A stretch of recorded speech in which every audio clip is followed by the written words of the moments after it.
ഈശോ മിശിഹായ്ക്ക് സ്തുതിയായിരിക്കട്ടെ.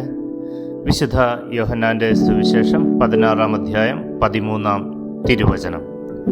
സത്യാത്മാവ് വരുമ്പോൾ നിങ്ങളെ സത്യത്തിൻ്റെ പൂർണ്ണതയിലേക്ക് നയിക്കും.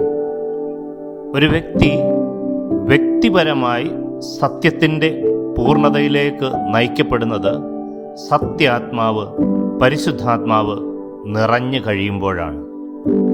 എല്ലാം പഠിപ്പിക്കുന്നവനായ പരിശുദ്ധാത്മാവ്, ദൈവിക രഹസ്യങ്ങൾ വെളിപ്പെടുത്തി തരുന്നവനായ പരിശുദ്ധാത്മാവ്, പിതാവായ ദൈവത്തെക്കുറിച്ച്, പുത്രൻ തമ്പുരാനായ യേശുവിനെക്കുറിച്ചുള്ള ബോധ്യങ്ങളും അറിവും അതിൻ്റെ പൂർണ്ണതയിൽ നമ്മിൽ നിറയ്ക്കും. സത്യാത്മാവേ, പരിശുദ്ധാത്മാവേ, എന്നിൽ നിറയണമേ. സത്യത്തിൻ്റെ പൂർണ്ണതയിലേക്ക് ഞങ്ങളെ നയിക്കണമേ. ആമീൻ.